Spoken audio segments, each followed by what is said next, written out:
नमस्कार फ्रेंड्स, कैसे हैं आप सब। आशा करता हूँ आप सब अच्छे होंगे। आज हम लोग एक और बहुत जरूरी इंपॉर्टेंट टॉपिक डिस्कस करेंगे, that is your overhead expenses. के ओवरहेड एक्सपेंसेस क्या होते हैं, ओवरहेड एक्सपेंसेस को कैसे हम लोग कैलकुलेट करते हैं, क्यों नहीं इसको मेन शीट के अंदर डाला जाता, क्यों इसकी आइडेंटिफिकेशन इतनी ज्यादा मुश्किल हो जाती है, इन सारी चीजों के ऊपर आज हम लोग डिस्कस करेंगे। तो फ्रेंड्स, सबसे पहले क्या होता है, ओवरहेड एक्सपेंसेस होते क्या चीज है। ठीक है, ओवरहेड एक्सपेंसेस वो कॉस्ट होती है जो मैन्युफैक्चर के द्वारा लगाई तो जाती है, क्या होती है, एक तरीके की कॉस्ट होती है जो मैन्युफैक्चर के द्वारा लगाई तो जाती है, लेकिन इसको अलग से हम लोग आइडेंटिफाई नहीं कर सकते। ओके, क्या नहीं कर सकते हम लोग, आइडेंटिफाई नहीं कर सकते। ओके, सिंगल अलग अलग करके इसको आइडेंटिफाई करना बहुत ज्यादा मुश्किल हो जाता है। ओके, तो इसलिए इसको अलग से किसी भी उसके अंदर can not be charge directly to any product. अगर बहुत सारे प्रोडक्ट जो है एक लाइन के ऊपर बन रहे हैं, तो फिर हम लोग क्या कर सकते हैं, वहां पे इसको किसी भी एक उस पे नहीं कर सकते। आइडेंटिफिकेशन बहुत मुश्किल होती है इसकी, तो फिर इसको किसी भी प्रोडक्ट के ऊपर हम लोग नहीं कर सकते। इसके अंदर क्या क्या आ जाता है लाइक, और क्या क्या नहीं आता। बेसिकली ओवरहेड क्या होती है, क्या क्या इंक्लूड नहीं करती, कि क्या क्या चीजें एक्सक्लूडेड रहती है, ऐसे लिख लेते हैं हम लोग। तो एक्सक्लूडेड जो इसके अंदर रहता है वो क्या क्या रह जाता है, लाइक हमारी डायरेक्ट मटेरियल कॉस्ट होती है, वो हम लोग इसके अंदर नहीं गिनते, उसको उसको अलग से गिना जाता है। ऐसे हमारी डायरेक्ट जो आपकी लेबर कॉस्ट होती है उसको इसके अंदर नहीं गिना जाता, उसको अलग, उसको प्रोडक्ट वाइज गिना जाता है, क्योंकि इन चीजों की हम क्या कर सकते हैं, आइडेंटिफिकेशन कर सकते हैं। जो जो उसके ऊपर इंजीनियरिंग के ऊपर खर्चा आया, ओके, वो भी हम क्या कर सकते हैं, प्रोडक्ट वाइज उसको देख सकते हैं। ओके, इसके बाद जो भी डायरेक्ट एक्सपेंसेस अलग से हमारे कुछ लग जाते हैं, लाइक कुछ स्पेशल पर्पस की मशीन आ गई, एक ही प्रोडक्ट के लिए आ गई, ये सारा कुछ उसके अंदर हमारा आ जाता है। तो ये चारों, ये सारी चीजें जो होती हैं वो ओवरहेड कॉस्ट के अंदर नहीं आती है। और इसको छोड़ के बाकी जो भी हमारी कॉस्ट होती है वो सारी हम किसके अंदर डाल देते हैं, वो हमारी सब किसके अंदर आ जाती है, ओवरहेड कॉस्ट के अंदर। उन सबको हम लोग गिनते हैं। तो फ्रेंड्स, ओवरहेड जो भी कॉस्ट होती है उसको मतलब उसके अंदर क्या क्या चीजें आप लोगों की आ जाती है वो हम लोगों को दिखते हैं। और फ्रेंड्स, ये जो मैंने चार चीजें आपको बताई, हो सकता है ओवरहेड कॉस्ट जो है इन चारों से भी ज्यादा हो। सिर्फ ओवरहेड कॉस्ट, अगर हमारे पास कोई प्रोडक्ट बनाने के अगर हम 5 फैक्टर लेते हैं, लाइक मटेरियल कॉस्ट लेते हैं, डायरेक्ट मटेरियल कॉस्ट ले लिया हमने, ओके, डायरेक्ट लेबर कॉस्ट ले लिया हमने, डायरेक्ट इंजीनियरिंग कॉस्ट ले ली हमने, और आपकी डायरेक्ट अदर और कोई एक्सपेंसेस हो गए। ओके, इसके बाद हमारा ओवरहेड कॉस्ट जो होगी, हो सकता है कि इन चारों से ही ज्यादा हमारी ओवरहेड कॉस्ट। तो ओवरहेड कॉस्ट जो होती है कॉस्टिंग शीट के अंदर बहुत ज्यादा मैटर करती है। तो आज हम लोग इसी को डिस्कस करेंगे। ओके, तो ओवरहेड कॉस्ट के अंदर क्या क्या चीजें आ जाती हैं, लाइक हम लोगों के जो एडमिनिस्ट्रेटिव जो भी कॉस्ट आ जाती है, जो भी हमारा एडमिन डिपार्टमेंट हो गया, सैलरीज होगी, फॉरमैन हो गया, वो सारा कुछ आ गया। इसके बाद जो हमारे सेलिंग एक्सपेंसेस होते हैं, एडमिनिस्ट्रेटिव होगी, सेलिंग एक्सपेंसेस हो गए, ये किसके अंदर आ जाता है हमारा, राइट, ये सारा कुछ हमारा ओवरहेड कॉस्ट के अंदर आ जाता है। ठीक है, और ओवरहेड कॉस्ट जो होती है इसको भी हमने क्या कर रखा है, डिवाइड कर रखा है। ओके, तीन अलग अलग कैटेगरीज के अंदर। What are the categories of overhead cost, categories of overhead cost. Okay, सबसे पहले हमारे पास है फैक्ट्री ओवरहेड कॉस्ट। जो भी हमारा फैक्ट्री के अंदर ओवरहेड कॉस्ट लग रही है वो सारी की सारी किसके अंदर आ जाते हैं, हमारी फैक्ट्री ओवरहेड कॉस्ट के अंदर। ओके, सेकेंडली हमारे पास आ जाता है एडमिनिस्ट्रेटिव ओवरहेड कॉस्ट। ओके, उसके बाद हमारा आ जाता है सेलिंग ओवरहेड कॉस्ट। तो बेसिकली फ्रेंड्स, ये तीन फैक्टर्स हैं हमारे जो आप लोगों के ओवरहेड कॉस्ट के अंदर क्या कर देते हैं, ये लोग टोटल मिलके बनाते हैं जो आपकी टोटल ओवरहेड कॉस्ट हो जाती है। ओके फ्रेंड्स, तो उसके बाद जो हमारे बेसिकली सब सब कुछ मोर पार्ट जो होता है वो 70% जो हमारी आ जाती है वो फैक्ट्री ओवरहेड कॉस्ट के अंदर आ जाती है। ठीक है, तो इसको आज हम लोग अभी डिस्कस कर लेते हैं। ओके, उसके बाद हमारा एडमिनिस्ट्रेटिव के अंदर मैंने आपको बताया था, एडमिनिस्ट्रेटिव में मेन क्या आता है, हमारे पास सैलरीज आती हैं सबकी। ओके, सेलिंग में हमारे जो भी सेलिंग एक्सपेंसेस लगता है, सेलिंग में क्या क्या आ जाता है, लाइक मार्केटिंग के हमारे एक्सपेंसेस होते हैं। ओके, आगे डिस्ट्रीब्यूशन के जो जो एक्सपेंसेस होते हैं वो सारे के सारे हमारे किसमें आ जाते हैं, आपके सेलिंग ओवरहेड कॉस्ट के अंदर। तो फ्रेंड्स, अब हम लोग क्या कर देते हैं, फैक्ट्री ओवरहेड को डिस्कस करते हैं कि फैक्ट्री ओवरहेड कॉस्ट जो होती है उसके अंदर क्या क्या चीजें कवर होती हैं। ओके, हमारे पास सबसे पहले क्या चीज होती है, लाइक जैसे हमारे पास होता है डायरेक्ट मटेरियल कॉस्ट होती है ना। तो डायरेक्ट मटेरियल कॉस्ट होती है, तो फिर हमारे पास वैसे ही इनडायरेक्ट मटेरियल कॉस्ट भी होती है ना। तो हम लोग इनडायरेक्ट मटेरियल कॉस्ट से क्या इनकरेज हो जाता है हमारा, इनडायरेक्ट मटेरियल एक्सपेंसेस। ओके, क्योंकि कुछ भी चीजें हैं वो फ्री की थोड़ी आती हैं, हर किसी चीज के ऊपर पैसा लगता है ना। तो फिर हमारा जो डायरेक्ट मटेरियल कॉस्ट जैसे उस पर पैसा लगेगा, वैसे हमारा इनडायरेक्ट मटेरियल कॉस्ट है उसके ऊपर भी क्या लगेगा, हमारा पैसा लगेगा। तो इसके अंदर वो मटेरियल आता है जो कंज्यूम तो होता है ऑपरेशन के अंदर और प्रोसेस के अंदर भी, बट उसको हम अलग से आइडेंटिफाई नहीं करते, एज अ प्रोडक्ट नहीं बन के आ सकता बाहर। वो हमारा क्या हो जाता है, इनडायरेक्ट मटेरियल एक्सपेंसेस के अंदर आ जाता है हमारा। क्लियर है, जो हमारा डायरेक्ट मटेरियल है वो तो फिनिश प्रोडक्ट बन गया, वो तो काउंटेबल होगा। लेकिन कुछ ऐसे मटेरियल भी हम लोग यूज करते हैं जो हमारा प्रोडक्ट क्या, वो तो हमें शो ही नहीं होते कि गए कहाँ पे, है ना। तो जैसे हम लोगों को मशीन को चलाने के लिए क्या क्या चीजें जैसे हम लोगों को चाहिए होती है, लाइक हम लोगों को ऑयल चाहिए, है ना, ग्रीस चाहिए, है ना। तो इस तरह की और भी चीजें जो हमारी हो जाती है, लाइक लुब्रिकेंट्स हो गए। ओके, लुब्रिकेंट्स हो गए, और भी कंज्यूमेबल थिंग्स होगी, लाइक हमारे जो कॉटन के ग्लव्स डालते हैं, ना डालेगा एक भी दिन तो मास्क हो गया। ये भले वेल्डिंग लाइन है, भले कोई भी लाइन, ये तो मतलब एक पीपी जो भी हमारे पर्सनल प्रोटेक्टिव इक्विपमेंट है, तो हर किसी को हर जगह डालने होते हैं ना, है ना।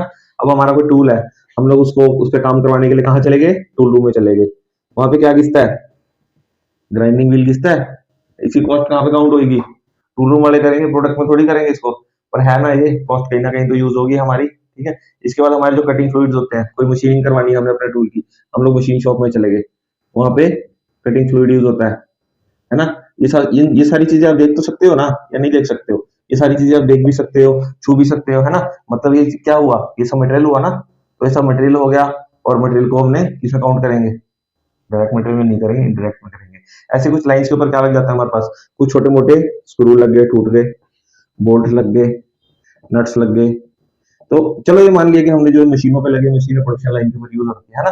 लेकिन ये किसने करा, मेंटेनेंस वालों ने आके लगा दिया कि भाई कोई दिक्कत आई, उन लोगों ने आया, उन लोगों ने आके लगा दिया, ठीक है।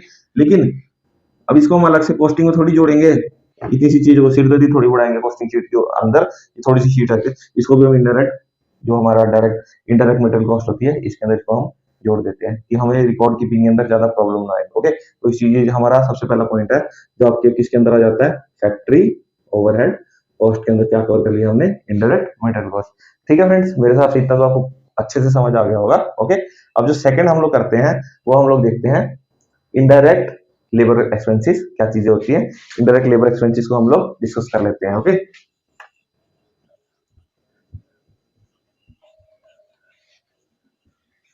ये हमारा सेकंड पॉइंट है किसका, फैक्ट्री कॉस्ट का। Okay, what are this, this is your indirect labour expenses. अब ठीक है, आप लोग प्रोडक्ट बना रहे हो, और वो प्रोडक्ट जो है एक लाइन पे बन रहा है, और उसके लिए लेबर लगी हुई है, वो लेबर जो है वो काम कर रही है। ओके, लेकिन कुछ लेबर ऐसी भी होती है जो हमारे पास इनडायरेक्टली मैन्युफैक्चरिंग जो हो रही है, इनडायरेक्ट मैन्युफैक्चरिंग में क्या कर देती है, हेल्प कर देती है, लेकिन उसको हम डायरेक्ट लेबर में नहीं गिन सकते भाई। ये इनडायरेक्ट लेबर जो होती है, इसके अंदर क्या क्या आ जाते हैं हमारे, इसके अंदर हमारे आते हैं सुपरवाइजर आते हैं, फोरमैन आते हैं। ओके, रिपेयर एंड मेंटेनेंस का स्टाफ आ जाता है, कोई मशीन उठानी है, लेके जानी है, क्रेन ऑपरेटर हो गया आपके, वो इसके अंदर आ जाते हैं, स्वीपर आ गया, और अदर फैक्ट्री का स्टाफ आ गया, आपको पानी पिलाने चाय पिलाने वाले आते हैं, पेंट्री वाले आते हैं, वो सारा कुछ हो गया। आप लोग वॉशरूम जाते हो, वहां पे सफाई तो वो लोग करते हैं, यूज आप लोग करते हो। तो फ्रेंड्स, ये सब क्या, इनको आप प्रोडक्शन लाइन के अंदर थोड़ी जोड़ोगे कि हाँ ये मेरी डायरेक्ट लेबर है, बिल्कुल भी नहीं भाई। इसका सब, इसके बाद क्या होता है, एडमिनिस्ट्रेटिव स्टाफ हो गया आपका, उसकी चलो हमने अलग से आपको बता दिया था, ठीक है। तो वो सब कुछ अलग इनडायरेक्ट लेबर के अंदर हमारा जो भी था, ठीक है। तो इनडायरेक्ट लेबर के अंदर ये सारी चीजें जो आती है आपकी आ जाती है, ठीक है। और इन सब चीजों को देखते हुए हम लोग क्या कर देते हैं कि इन सबको इनडायरेक्ट लेबर में नहीं जोड़ते, लेकिन कहीं ना कहीं ये फैक्ट्री का जो इंस्पेक्स है, जो भी एक्सपेंस बन रहा है, उसके अंदर ये सारी चीजें जोड़ी जाती है। तो फिर फ्रेंड्स बताओ, इसके अंदर कौन कौन नहीं आएगा, अभी आप लोगों को मैंने बताया था कौन कौन आ गया, कौन कौन इनडायरेक्ट लेबर एक्सपेंसेस के अंदर आएगा, कौन कौन आएगा फ्रेंड्स, आप लोगों का सुपरवाइजर, और फोरमैन हो गए, और बताइए, अभी बताया आपको, very good, repair and maintenance staff, और इसके अलावा आपके क्रेन ऑपरेटर्स हो गए, इसके अलावा आपके क्या हो गए, स्वीपर्स हो गए, पेंट्री स्टाफ हो गया, और भी जो भी अदर स्टाफ आपका होता है एसएसआई, वो इसके अंदर आ जाएगा। क्लियर है फ्रेंड्स ये सारी चीजें। तो ये हम लोगों ने सेकंड पॉइंट डिस्कस करा है, what is that, this is your indirect labour expenses. Okay, इसके बाद हमारे पास जैसे इनडायरेक्ट लेबर एक्सपेंसेस होती है, ऐसे हमारे पास इनडायरेक्ट इंजीनियरिंग एक्सपेंसेस भी होते हैं। जैसे हमारे पास डायरेक्ट इंजीनियरिंग हम लोग करते हैं, ऐसे हमारे पास इनडायरेक्ट एक्सपेंसेस भी होते हैं। ठीक है, इनडायरेक्ट इंजीनियरिंग एक्सपेंसेस में क्या आ गया, आप लोगों ने क्या करा, किसी चीज का डिजाइन कंपनी से ही कहां से बनवाया, डिजाइन डिपार्टमेंट से बनवा लिया। अब डिजाइन डिपार्टमेंट के अंदर क्या भाई, सॉफ्टवेयर तो लगेगा, तो सॉफ्टवेयर को आप प्रोडक्शन कॉस्ट के अंदर थोड़ी गिनोगे, तो जो सॉफ्टवेयर का पैकेज है तो कंपनी ने खरीदा हुआ है, किसी भी डिपार्टमेंट किसी भी प्रोडक्ट का काम है, तो फिर वो तो वहीं पे होगा, है ना। इसके बाद हमारे पास क्या आ गया, जो कंप्यूटर की सप्लाई हो रखी है, या कंप्यूटर का जो भी प्राइस है, आप कंप्यूटर उनका यूज कर रहे हो, काम अपना कर रहे हो, है ना। वहां पे जो आप लोग क्या कर देते हो, प्रिंट्स निकालते हो, खर्चा कहाँ यूज होएगा, वो खर्चा कहाँ गिनोगे उसको। बात तो सारी ये है, ये मैं तब बता रहा हूँ जब आप बाहर से अलग से इंजीनियरिंग नहीं करवा रहे, खुद कंपनी के अंदर ही कर रहे हो, और कस्टमर को जब देते हैं तो फिर ये चीज निग्लेक्ट हो जाती है। लेकिन हम लोग को इन चीजों को क्या करना चाहिए, जोड़ना चाहिए। ओके, तो और इसके बाद अदर डिवाइसेस जो भी डिजाइन एंड प्रोडक्शन के लिए हमारी यूज हो जाती है प्रोडक्ट की, वो सारी की सारी हम इसके अंदर गिनते हैं भैया, कि ताकि हमारे पास जो टोटल कॉस्ट है हमें किसी भी तरीके से क्या हो सके, लॉस ना हो सके, और हमें क्या हो सके, प्रॉफिट हो सके। तो फ्रेंड्स ये सारी चीजें हैं आपकी जो इनडायरेक्ट इंजीनियरिंग कॉस्ट के अंदर हम लोग यूज कर लेते हैं। ठीक है, तो इसके बाद हम लोग जैसे कंप्यूटर में और क्या यूज कर देते हैं, इसके बाद हमारे पास प्रोसेस फ्लो के लिए, प्रोसेस कंट्रोल के लिए, है ना, प्रोसेस डिजाइन कर लेंगे। ठीक है, प्रोसेस कंट्रोल करेंगे, पीपैप डॉक्यूमेंट्स बनाएंगे। तो ये सब कुछ काम आप लोग कर रहे हो, लेकिन ये कहाँ पे आप कॉस्ट दिखाते हो, कहीं भी नहीं कॉस्ट दिखाई जाती है ये। पर ये सारी कॉस्ट हम लोगों को सोचना चाहिए, जिससे कि हम लोगों को क्या हो सके, लास्ट में प्रॉफिट आ सके, कोई भी प्रोडक्ट हम बनाते हैं तो। क्लियर है फ्रेंड्स। इसके बाद हमारे पास अदर कॉस्ट भी आ जाती है, जो इनडायरेक्ट इंजीनियरिंग कॉस्ट के बाद हम लोग कहते हैं इनडायरेक्ट बर्डन कॉस्ट, जिसको बोल देते हैं। ओके, इनडायरेक्ट हमारी क्या आ जाती है, बर्डन कॉस्ट, जिसको हम किसमें गिन लेते हैं, अदर एक्सपेंसेस में, जिसको हम काउंट कर लेते हैं। ठीक है फ्रेंड्स, तो सबसे पहले क्या हो जाता है हमारे पास, ये जो हमारे पास बर्डन कॉस्ट जिसको हम बोल रहे हैं, इसके अंदर क्या क्या आ जाता है, जैसे फैक्ट्री एक्सपेंसेस इसके अंदर बिल्कुल इंक्लूड नहीं होते हमारे पास। ठीक है, इसके बाद मैंने आप लोगों को बता दिया था कि एडमिनिस्ट्रेटिव हो गया, या फिर आपके जो भी डिस्ट्रीब्यूशन के आगे हैं। ठीक है, इसके अंदर हमारे पास बेसिकली क्या आ जाता है, इसके अंदर हमारे पास आ जाता है बेसिकली डेप्रिसिएशन ऑफ मशीन।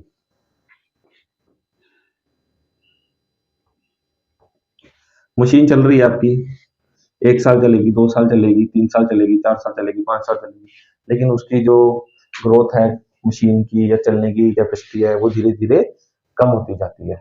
क्यों, क्योंकि टाइम पीरियड जैसे हम लोग बड़े हो रहे हैं, हम लोगों की भी जो पावर होती है काम करने की, पहले तो धीरे धीरे बढ़ती है, लेकिन उसके बाद घटनी शुरू हो जाती है उम्र के साथ साथ। लेकिन मशीन की क्या होती है, स्टार्टिंग के अंदर बहुत ज्यादा होती है, और जैसे जैसे काम करती जाती है, धीरे धीरे उसके पार्ट्स जो है वो स्लो होते जाते हैं, और क्या हो जाता है, वो धीरे धीरे खत्म होती जाती है।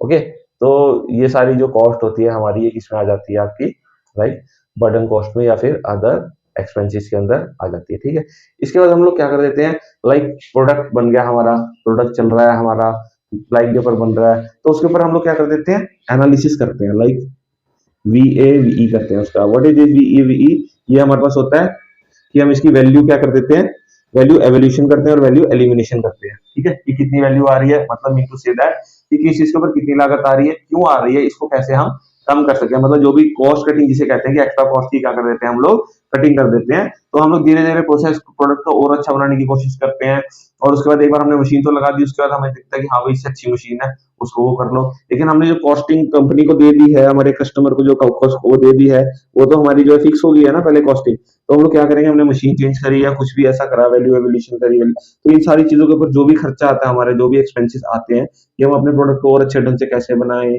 क्या क्या करें, इसके लिए जो हमारी अलग से टीम काम करती है, वो सारी की सारी हमारी इनडायरेक्ट बर्डन कॉस्ट के अंदर कवर हो जाती है।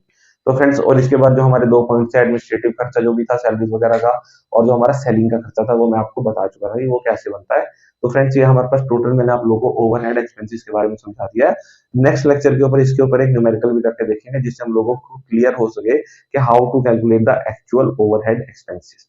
आशा करता हूँ वीडियो आप लोगों को पसंद आई होगी फ्रेंड्स। अच्छी लगी है तो लाइक करना, सपोर्ट करने के लिए चैनल को सब्सक्राइब करना एंड शेयर जरूर करना। Thank you.